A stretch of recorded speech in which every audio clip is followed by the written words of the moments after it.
අද අපි කතා කරන්න යන්නේ නූතන කෘත්‍රිම බුද්ධි මේවලම්. ඒ කියන්නේ AI tools ගැන. ඇත්තටම අපි වෘත්තීය වැඩවලට, ශාස්ත්‍රීය වැඩවලට උදව් වෙන tools දැන් විශාල ප්‍රමාණයක් තියෙනවා. ඉතින් මේ මෙවලම් ගොඩ අතරින් තමන්ගේ වැඩේට හරියටම ගැලපෙන එක තෝරගන්නේ කොහොමද කියන එක ගැන තමයි මේ විග්‍රහයෙන් අපි අවධානය යොමු කරන්නේ.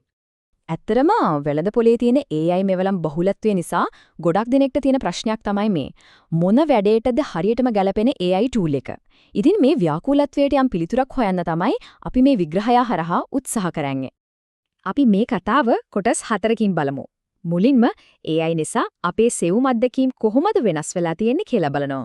ඊළඟට කෝඩින් වැඩවලට AI උදව් වෙන හැටි. තුන්වෙනියට ශාස්ත්‍රීය පරිේශනවලට AI කොහොමද උදව් කරන්නේ කියලත් අවසාන වශයෙන් මේ හැමදේම එක්ක එන ආචාර ධර්මික පැත්ත ගැනත් අපි කතා කරනවා. හරි අපි එහෙනම් පටන් ගමු පළවෙනි කොටසින්. අපි හැමෝම පුරුදු වෙලා හිටපු අන්තර්ජාලයෙන් තොරතුරු හොයන වීඩියෝ, ඒ කියන්නේ අර නිල් පාට ලින්ක්ස් තියෙන ලිස්ට් එක දැන් AI නිසා සම්පූර්ණයෙන්ම වගේ වෙනස් වෙමින් තියෙනවා. ඒක දැන් ඊට වඩා එහා ගිය අත්දැකීමක්. මේක නම් ඇත්තටම හිතන්න දෙයක්. බලන්න මේ සංඛ්‍යාව. Google search වලින් යම්කිසි වෙබ් පිටුවකට ක්ලික් කරලා යන්නේ 36ක් විතරයි. ඇයි එහෙම වෙන්නේ?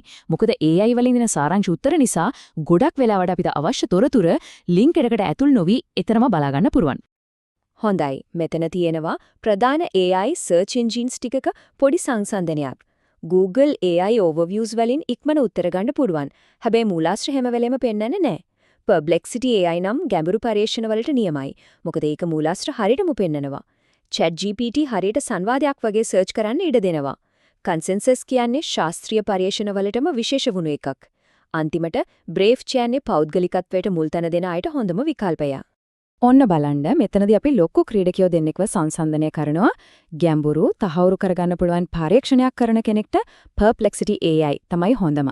දත්තවලට අනුව කෙනෙක් සාමාන්‍යයෙන් විනාඩි 23කට වඩා වැඩි කාලයක් එතන ගත කරනවා. අනිත් පැත්තෙන් එදිනදා වැඩවලට ඉක්මන උත්තරයක් ඕන නම් Google AI overviews තමයි පහසුම. මොකද Google search වලින් 86කටම එක කෙටි සාරාංශයක් ලබා දෙනවා. හරි, දැන් අපි යමු අපේ දෙවෙනි මාතෘකාවට. මෘදුකාංග සංවර්ධනය. ඒ කියන්නේ කෝඩින් වැඩවලට AI කොහොමද උදව් කරන්නේ කියන එක. ඇත්තටම AI දැන් හරියට අලුත් කෝඩින් සහකරුවෙක් වගේ වෙලා. කෝඩ් කරනකොට මේ ප්‍රධාන AI මොඩල් තුන සසඳලා බැලුවොත් අපිට පේනවා එක එකකට විශේෂ ශක්තියින් තියෙනවා කියලා. බලන්න සංකීර්ණ තර්කණයට කෝඩ් එකේ ගුණාත්මක භාවයට ක්ලෝඩ් තමයි විශිෂ්ටම. හැබැයි ඉක්මන් ප්‍රායෝගික විසඳුමක් ඕන නම් ChatGPT තමයි හොඳම. Gemini මේ හැම අතින්ම හොඳ මට්ටමක ඉන්නවා. හරි, මේ වගේ හැකියාවන් හරියටම මැනලා බලන්න මේ AI මොඩල් තුනටම එකම ප්‍රශ්නයක්, එකම අභියෝගයක් දුන්න. ඒ තමයි TypeScript types එක debounce function එකක් හදන්න කියලා. අපි බලමු එයාලා කොහොමද ඒකට උත්තර දුන්නේ කියලා. ChatGPT ගැන කිව්වොත් ඒ කියන්නේ හරිම ඉක්මනට වැඩ කරන විසඳුමක් ආවා, කෝඩ් එක වැඩ කළා. හැබැයි type safety ගැන එච්චර හිතන්නේ නැතුව සමහර තැන්වල any type එක පාවිච්චි කරලා තිබුණා. ඒ කියන්නේ වේගයටයි ප්‍රායෝගිකත්වයටයි තමයි එතන මුල් තැන දීලා තිබුණේ.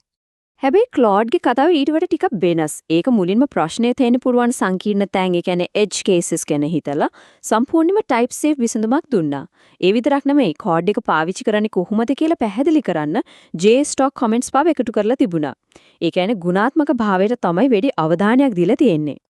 Gemini ගැන කතා කරොත් වේගය තමයි එතන ප්‍රධානම දේ. මේ තුනෙන්ම වේගවත්ම ප්‍රතිචාරය ලැබුණේ Gemini වලින්. වැඩ කරන විසඳුමක් දුන්නත් ක්ලෝඩ් තරම් TypeScript නීති ගැන සැලකිලිමත් වෙලා තිබුණේ නැහැ. හරි, දැන් අපි බලමු අපේ තුන්වෙනි කොටස. ශාස්ත්‍රීය පර්යේෂණ ක්‍රියාවලිය. ඒ කියන්නේ පර්යේෂණයක් පටන් ගන්න තැන ඉඳලා ඒක ප්‍රකාශයට පත් කරනකම්ම විධිමත් කරගන්න AI මෙවලම් උදව් වෙන්නේ කොහොමද කියලා. ශාස්ත්‍රීය පර්යේෂණ ගැන කතා කරනකොට higher learning research communications වගේ පිළිගත් සංග්‍රහවල මාර්ගෝපදේශ හරිම වැදගත්. ඉතින් ඒ ශාස්ත්‍රයේ පිළිගත් ක්‍රමවේද එක්ක මේ AI භාවිතය එකතු කරගන්නේ කොහොමද කියන එක අපි දැන් බලමු. මේක තමයි AI පාවිච්චි කරලා පර්යේෂණ ක්‍රියාවලියක් කරගන්න පුරුවන් විදිහ පියවර 4කින්. මුලින්ම semantic scholar වගේ tool එකකින් අදාළ පර්යේෂණ මොනවද කියලා හොයාගන්නවා. ඊට පස්සේ explain paper වලින් ඒ සංකීර්ණ ලිපි සරලව තේරුම් ගන්නවා. site වලින් ඒ පර්යේෂණ වලට ලැබිලා තියෙන ප්‍රතිචාර බලනවා. අන්තිමට paperpal වගේ tool එකකින් භාෂාව නිවැරදි කරගෙන ලියනවා. තව තියෙනවා පර්යේෂකයන්ට ගොඩක් වැදගත් වෙන නොමිලේ පාවිච්චි කරන්න පුළුවන් AI tools කිහිපයක්. කන්සෙන්සස් වලින් විද්‍යාත්මක සාක්ෂි හොයාගන්න පුළුවන්.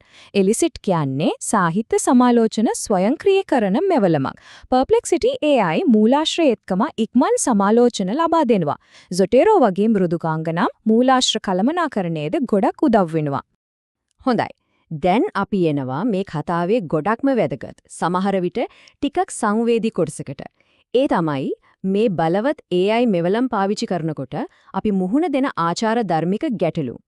අපි කෙලින්ම ප්‍රශ්නයක් අහමු.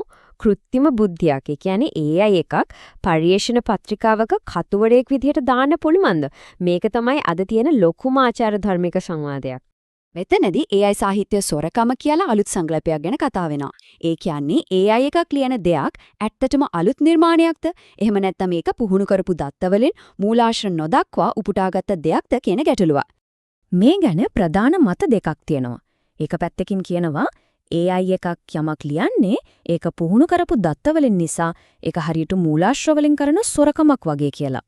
අනිත් පැත්තෙන් තර්ක කරනවා AI එක තනි මූලාශ්‍රයක නැති දැනුමේ අලුත් සංයෝජන නිර්මාණය කරන නිසා ඒකට සාහිත්‍ය සොරකම කියන චෝදනාව කරන්න බෑ කියලා. ඉතින් මේ හැම දෙයක්ම දිහා බලලා ප්‍රකාශකයෝ එකතු වෙලා හදාගත්ත පොදු නීති ටිකක් තියෙනවා. ඒ අනුව AI කියන්නේ කතුවරෙක් නෙවෙයි මෙවලමක් විතරයි. AI පාවිච්චි කළා නම් ඒ බව අනිවාර්යම කියන්න ඕන. AI හදලා දෙන හැම දෙයක්ම මිනිස්සෙක් විසින් නැවත සකස් කරලා ඒකේ දින තොරතුරු වල නිර්වද්‍යතාවය තහවුරු කරන්න ඕන. මානව අධීක්ෂණ අත්‍යවශ්‍යයි. එහෙනම් මේ මුළු කතාවෙන්ම අපිට ගන්න තියෙන ප්‍රධානම පණිවිඩය තමයි මේක. AI කියන්නේ අතරම ගොඩක් බලවත් සහකාරුවෙක්. හැබැයි ඒ සහයෝගය සාර්ථක වෙන්නේ මනුෂ්‍ය විශේෂඥ දැනුම සහ ආචාර ධර්මික මූලධර්ම වලින් ඒකව පාලනය කළොත් විතරයි. ඉතින් අවසාන වශයෙන් අපි හැමෝටම හිතන්න මේ ප්‍රශ්නේ ඉතුරු වෙනවා ඇත්තටම මේ AI කියන්නේ මොකක්ද? ඒක අපේ සහකරුවෙක්ද? නැත්නම් මෙවලමක් විතරද? එහෙමත් නැත්නම් මේ දෙකතම වඩා හාත්පසින්ම වෙනස් දෙයක්ද? මේ තාක්ෂණයක අපේ සම්බන්ධය ගැන නැවත හිතන්න මේ ප්‍රශ්නේ හොඳ අවස්ථාවක්.